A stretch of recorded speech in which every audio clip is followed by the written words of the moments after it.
We're being live streamed, so I think we're good. Hey guys, the question for the day is, are you connected? And And were that's we what we're starting. connected to the internet and to the recording and to all the things? Seems to be And what showed up first. absolutely, and that seems very appropriate given what we've got going on. So, as we're talking today, the question I want you to ask yourself and be thinking about is, how are you connected? Whether it's to your connection, to your community, to your family, to your loved ones, to activities that you like to do, to learning, to all the different aspects of connection. So, we're going to talk about this. My name is Jared Jarvis. I'm here today with Leanne Mason and Ronee Brumman. These two amazing women are two of my absolute best friends, and I love that we get to do this. So, who wants to kick us off today and talk a little bit about connection? And first off, I'm so happy to be connected with you guys. I'm Me? in Arizona. Leanne's up in Utah. Ronee's out in Minnesota. And so we're in very different parts of the country with very different things going on. And I love that technology allows us to connect. And so that's what I'm grateful for today. You know what? I am grateful to be connected with you guys as well. I think one of the things that's hard is that social media has actually disconnected us more and more because more and more people are doing this rather than doing this, right? Rather than talking with people, meeting with people. And so I'm gonna give a little bit of a challenge, like just right out the gate, is disconnect from your phone and connect with the people that are in the room with you more. So that's one of the I things. agree highly. And I'm going to give the devil's advocate in this as well, because we do connect, but we're not on our phones. We're on Zoom, but some people do Zoom on their phones, right? We do connect with friends and family over technology in our family to game. We use Discord for the voices and we play Dungeons and Dragons virtually. We play Among Us on our phones and talking on the computer or through Discord on our phones to connect us because not everybody lives close, right? So it's You're using actually, technology as a tool for a yes. connection, not as a distraction from connection. Yes. So there's a distinction there. Absolutely, because I've been in a room full of people where everybody's on their phone and they might even be messaging the person who's right across the room from them, but there's no like audible conversation that's happening. And that's an absolute disconnect that's happening. There's also a lot of disconnect happening with written communication, especially through text, especially if there's a generational gap, right? Words or acronyms don't mean the same depending on if it's your grandmother that you're texting versus your best friend or even your parents. Because sometimes I'm like, what did you mean by that? Right? There's a disconnect. There is there's something to be said about hearing people's voices, right? People used to talk on the phone, and some people are like, "Oh, just text me. I'd rather just text." But you don't get the inflection. You don't get the snarkiness that might be there, and you read it as a serious. Or it might be snarky and you want kindness instead. Like there's so many things that are missed through that. I was really laughing because my husband and I were driving down the road. There was a big billboard and it had the name of the company. I can't even remember the name of the company, but then it had a bunch of letters, like hashtag and a bunch of letters. And I was like, I, I don't even know what that was. And my husband looks at me and goes, if you know, you know. And I was like, well, I know that's what I'm saying. He goes, no, that's what those letters meant. If you know, you know. And clearly you didn't know, so you didn't know. Now I know what that means. Every time I see it, I laugh because if we just put a bunch of random letters, not everybody knows.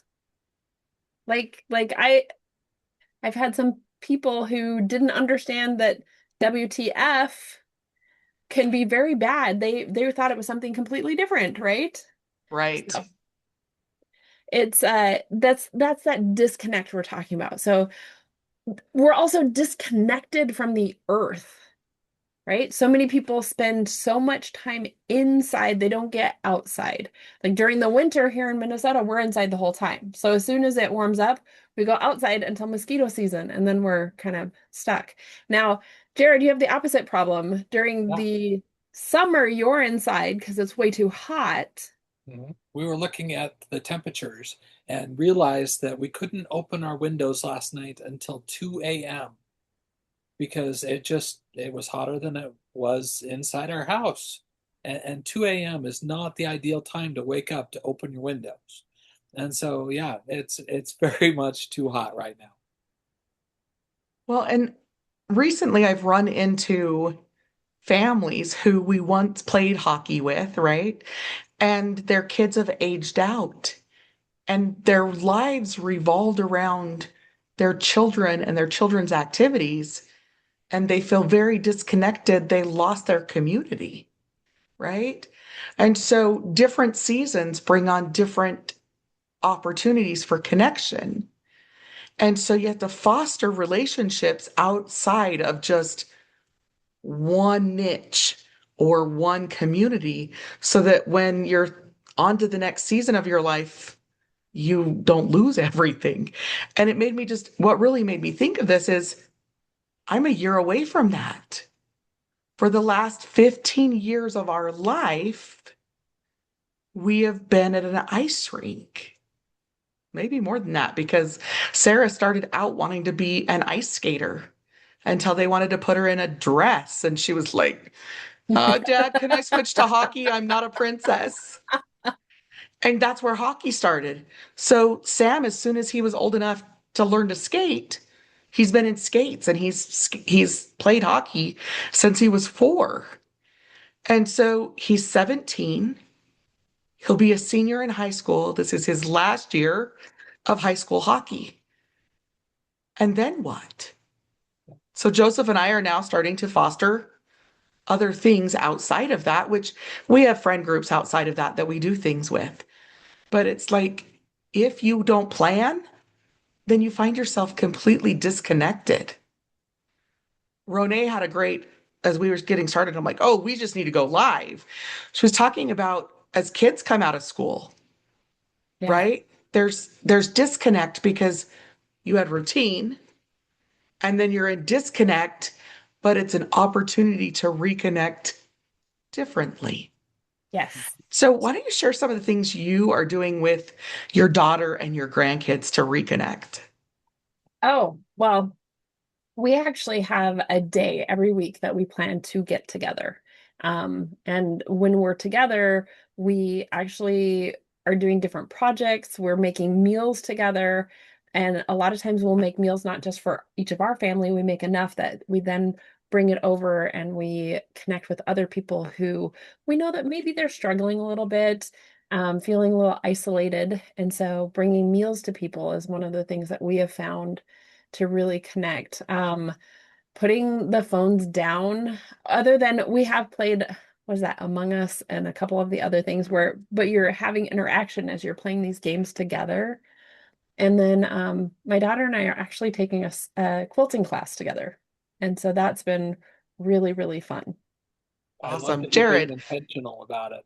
That is awesome. I mean, and planning to spend that time is I think one of the battles that we run into because otherwise, if we don't make that plan, by the time at the end of the week comes, well, the week's just flown by, and then the next week comes, and then before you know it, it's been 2, 3, 4 weeks, and it gets to be really easy to be able to do that. so Right Jared, now, I know that 4 out of your 5 children are adults and are kind of, aren't they out on their own and pretty several of close. them are married and Yeah. so what do you do to make sure the family's staying connected? Well, we got everybody together for dinner on Monday or on Sunday night, which was fantastic, and we ended up inviting extended families too to come join us. We had an abundance of food, and it was fun to be able to have everybody together. We were playing games. There was good conversation happening, but it was really just a chance for us to see each other connect on that more personal level that sometimes we miss and we don't get to do.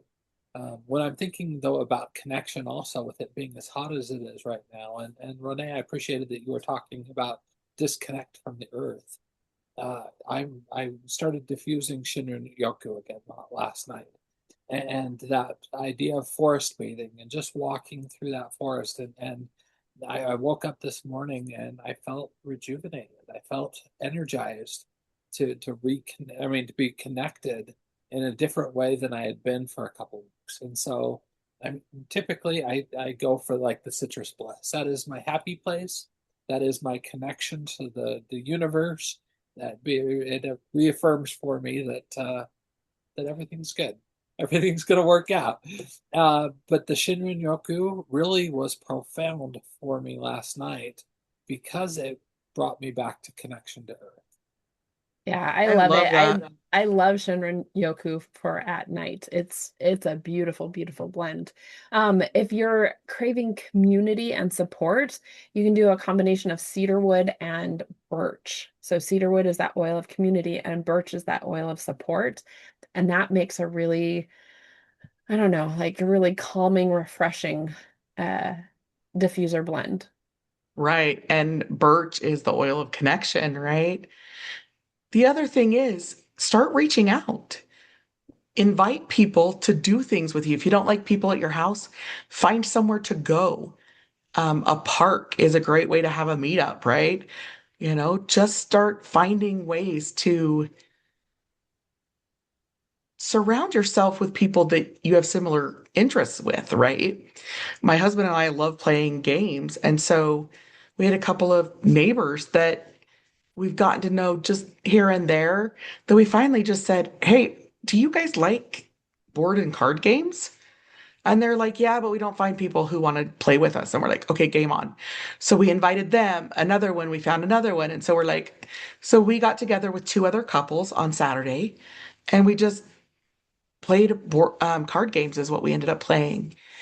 So finding people who have things that are in common, or find things in the community. I don't know about you guys, but I'm finding more and more community events that are happening at local parks. There's farmers markets, there's just different community things that you can get involved in.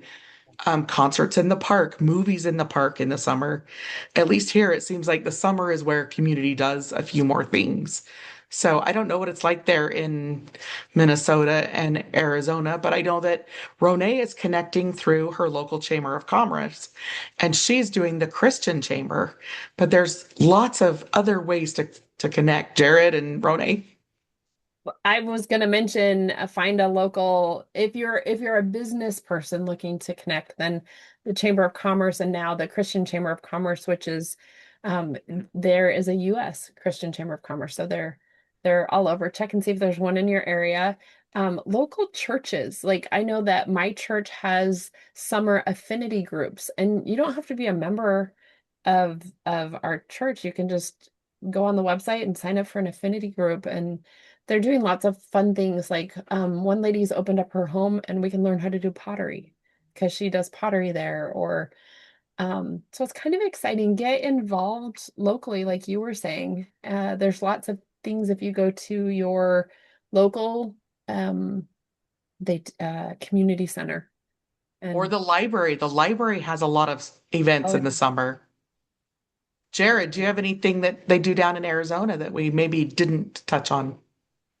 Well, we become a very nocturnal place during the summertime. People, wait to go out until the sun goes down, which this time of year is pretty late. And so it tends to not be something that we go out as much, at least here locally. People, go out of town, they go up to the mountains, they try to escape the heat. But it is important that we're connecting. And so one of the things that my wife and I have found that we absolutely love to be able to do for the last few months was welcome a foreign exchange student into our home.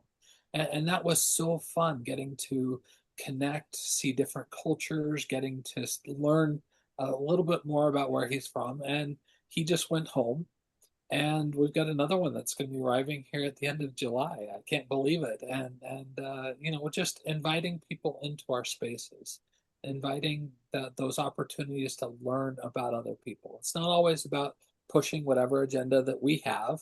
We can take those opportunities to learn and grow, and I think that that's an important thing. And I know that I absolutely have loved the last couple days because I sent Leanne a message and said, so I know we don't, usually talk a lot about barbecue, but I have questions. Leanne and I were able to connect, and Joseph has jumped into this conversation, and we're talking about barbecue. And it's fun to be able to find that these friends that we have, these people that we know, there are aspects of those relationships that can be enhanced as we take the opportunity to learn more about them and the things and interests that other people have as well. And so that's Yes, been because fun. I am the grill assistant. My husband and my children know what they're doing, and I just do whatever they ask me to. So then I just said, well, I need to include Joseph in this conversation because I don't know the answers. And that has been so much fun. And by the way, I went and trolled your Beyond Food is Art webpage, and gosh, this is amazing. Leanne, I know I don't think you've dropped your link for that in a I while. haven't in a long time, but Would I will you do do that. that? There are some amazing recipes. If you are thinking about something fun, and maybe this is for a connection, you're going to have people over and you're looking for something yummy to prepare. There are so many amazing recipes that you've got on there, Leanne. Thank you so much for that resource that you've got. Yeah. So one other thing with connecting is so many people, like Renee brought up, taking food to people, right? There is connection in food. So if you don't know, find something. Now, I'm also going to give the caveat. You have to be careful. There's so many different allergies and things like that. You do have to be careful, but find something that you can share with someone else food wise, whether it's a recipe, like Jared, we just shared my blog, right? My family loves to create recipes. We find something and we go, ooh, we can do this a little bit better. And we play around with it and do so. Or we love learning from other people. So connection can be in learning and sharing, creating and sharing.